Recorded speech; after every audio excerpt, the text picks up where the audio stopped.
everyone, this is Salma Aftab and welcome to your chemistry classes.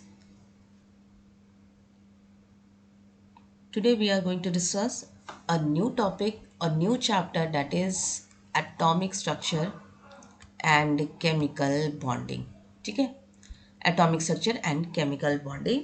Actually it has two parts. Atomic structure है एक और दूसरा है chemical bonding. Before the discussion of the chemical bonding, we must understand what is atomic structure. ठीक है, atomic structure क्या है. तो let's come and study what is atomic structure. पहले तो इंट्रोडक्शन देख लो. ठीक है, introduction part, that is our atom. Atomic structure मतलब it means we have to study the structure of atom. तो पहले तो ये तो जानो कि ये एटम जो नाम है, ये जो अपना नाम ही यहाँ पे दिख रहा है, नाम एटॉमिक स्ट्रक्चर, ये कहाँ से आया है. ठीक है, एटॉमिक स्ट्रक्चर पहले किसको पता कैसे चला कि ये कुछ एटम नाम की भी चीज़ होती है. कि पुराने टाइम में ना कोई डिस्कवरीज ऐसी बहुत चीज़ हुई थी, ना कोई इक्विपमेंट्स थे, तो कैसे पता चला कि ये एटम नाम की भी कोई चीज़ होती है. ठीक है, किसके दिमाग में कहाँ से ये सारी बातें आई. Actually the first Greek philosopher, एक ग्रीक फिलोसोफर थे हुज नेम वाज डेमोक्रिटस. ठीक है, डेमोक्रिटस जो थे उन्होंने ये सारी वो स्टार्ट किए थे ये सारी चीज़ों के बारे में.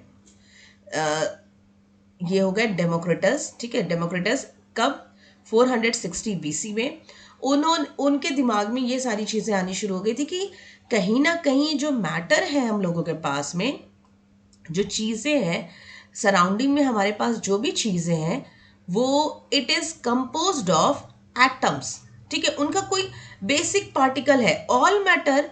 और वहाँ से एक टर्म निकल कर आया था, एक sentence, all matter is made up of atoms. ठीक है, ये डेमोक्रिटस नहीं, he was not a scientist. वो साइंटिस्ट नहीं थे, बल्कि वो सिर्फ क्या थे, एक ग्रीक फिलोसोफर थे. उनके दिमाग में सारी चीज़ें आई कि अच्छा कुछ तो चीज़ें होंगी, कुछ चीज़ें तो होंगी जिसे मैटर, जो हमारे आसपास की चीज़ें हैं वो किसी न किसी स्मॉल पार्टिकल से बनी है. वहीं से दिमाग में आया था कि एटमोज नाम दिया था. The Greek word whose meaning, the Greek word that is your atomos. क्योंकि वो ग्रीक फिलोसोफर थे भी, तो उन्होंने अपना ही लैंग्वेज दिया एटमोज. और एटमोज का मतलब ही होता है इनडिविजिबल. देखो मीनिंग जो है, it is not able to divide, जिसको डिवाइड नहीं किया जा सकता. ये डेमोक्रिटस ने बताया था. क्लियर, यहाँ तक हो गया. मतलब he was not a scientist नहीं थे. उन्होंने बस स्टार्ट कर दिया बताना कि हाँ कि ऐसे कुछ होता है. वो अपनी एजम्पशंस लगा रहे थे. ना कम तो उनकी थ्योरी में क्या क्या चीज़ें आई. थ्योरी में हमारे पास आ गई चीज़ें हम लोगों की.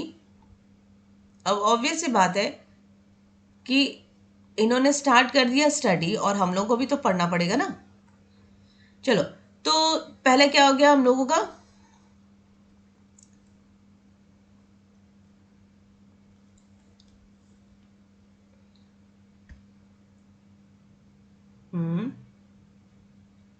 क्या हो जाता है भाई.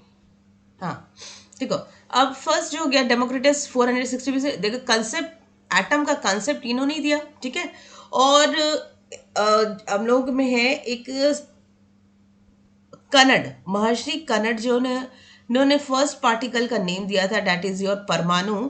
और उसी परमाणु को नेमिंग कर दी थी इन्होंने एटम से. ठीक है, रिप्लेस कर दिया था वो नेम एटम. ठीक है, और यहाँ से डेफिनेशन आई थी कि atom is the smallest particle of any element. किसी भी एलिमेंट का सबसे छोटा पार्टिकल है. ठीक है, और आप वहाँ से, लेकिन जो मेन जो थ्योरी निकल कर आई थी, थ्योरी जो आई थी, वो हम लोग के जॉन डाल्टन ने दिया था वो थ्योरी. ठीक है, जॉन डाल्टन ने. तो चलो जॉन डाल्टन के बारे में पढ़ लेते हैं थोड़ा सा. तो जॉन डाल्टन ने हम लोगों को थ्योरी दी.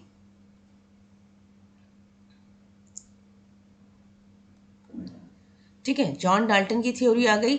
अब जॉन डाल्टन ने अपने आइडियाज सबसे पहले स्टार्ट किया. अब देखो, उन्होंने भी स्टडी किया, और स्टडी करने के बाद में कुछ पॉइंट्स दिए, and that points were called as postulates. उसको पॉस्टुलेट्स कहा गया. ठीक है, तो डाल्टन्स ही, देखो ये डाल्टन्स की हमने इमेज भी लगा दी है. ठीक है, ये he was a Dalton, John Dalton.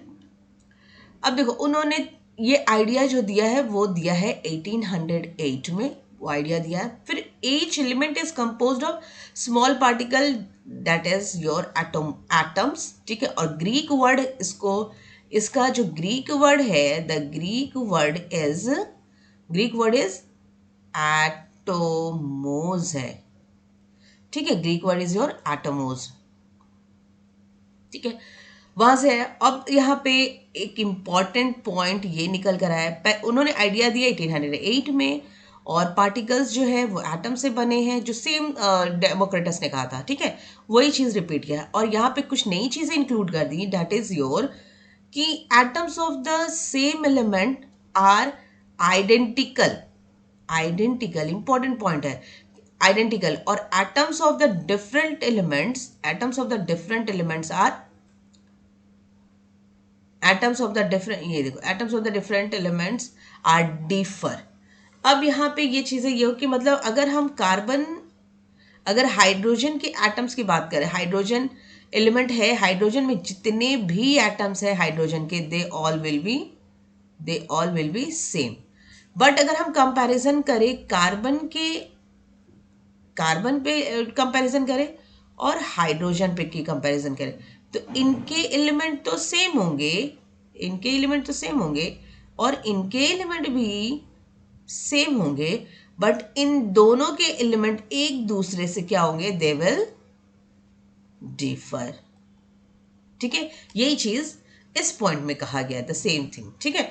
अब उसके बाद में atoms are neither be created and nor be destroyed, ना इनको क्रिएट किया जा सकता है इन एनी केमिकल रिएक्शन, इनकी केमिकल कंपोजिशन जो होगी वो सेम होगी, ठीक है।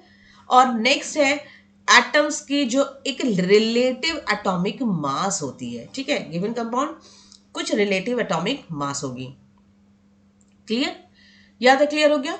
ये जॉन डाल्टन ने ये सारी चीजें बताई थी।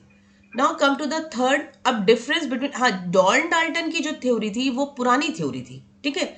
जो अभी जो एटम्स के बारे में जो हम लोगों को पता है कि एटम्स के अंदर इलेक्ट्रॉन्स होते हैं, इलेक्ट्रॉन्स के अंदर, एटम्स के अंदर प्रोटॉन्स हैं, फिर न्यूट्रॉन्स हैं, ये सारी चीजें प्रेजेंट है। तो उस थ्योरी को लाने वाले कौन थे, उस थ्योरी को कहा गया था, हम उस थ्योरी को कहते थे मॉडर्न एटॉमिक थ्योरी।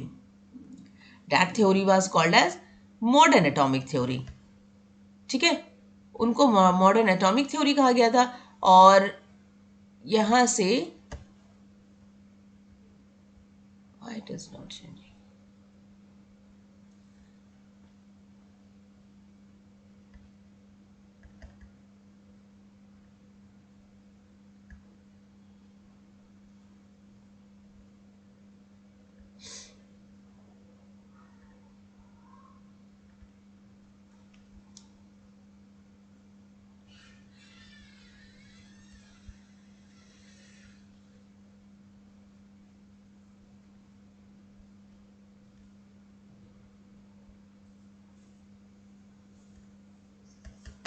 क्या हो गया।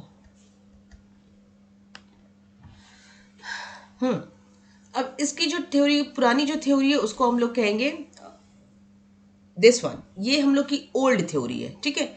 Old theory was given by John Dalton, ठीक है, ये ओल्ड थ्योरी है, old theory. And this is your new theory जिसको कहा गया है modern atomic theory, this one modern atomic theory, ठीक है।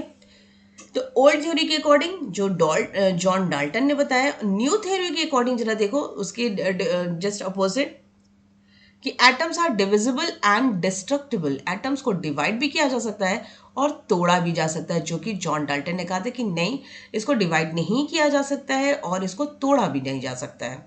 लेकिन यहाँ पे कहा गया कि नहीं, इसको डिवाइड भी किया जा सकता है, because atoms have electrons present है, प्रोटॉन्स प्रेजेंट है, उसके छोटे पार्टिकल्स है, तभी तो उसको छोटे छोटे पार्टिकल्स में तोड़े जा सकते हैं।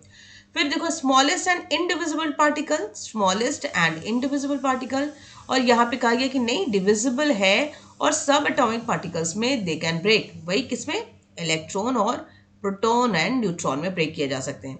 फिर यहाँ पे कहा कि नहीं, एटम्स जो है हम लोगों के वो डिवाइड, एटम्स जो है सेम एलिमेंट के सेम होंगे और डिफर होंगे, जो कि अभी जॉन डाल्टन ने बताया था, कार्बन और हाइड्रोजन का एग्जाम्पल लिया था।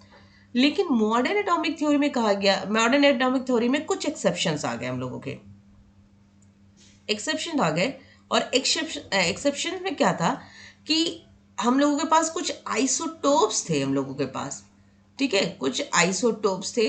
और उस आइसोटोप्स में सपोज हम लोग के कार्बन के आइसोटोप्स हो गए C12 एंड एक दूसरा आइसोटोप हो गया C13। दोनों तो सेम एलिमेंट है, कार्बन कार्बन के सेम एलिमेंट है, इनके जो एटम्स होने चाहिए थे वो होने चाहिए थे क्या, सेम होने चाहिए थे। बट आइसोटोप के केस में क्या हो गया, they will be totally different. इनके एटम्स डिफरेंट हो जाएंगे, यही कहना चाह रहे थे इसमें मॉडर्न एटॉमिक थ्योरी में। ठीक है, तो यहाँ तक अपनी नोट्स कंप्लीट करो और अपना केयर करो अच्छे से, और don't move outside unnecessarily and complete your notes. Till then, take care, stay safe, stay home, and goodbye.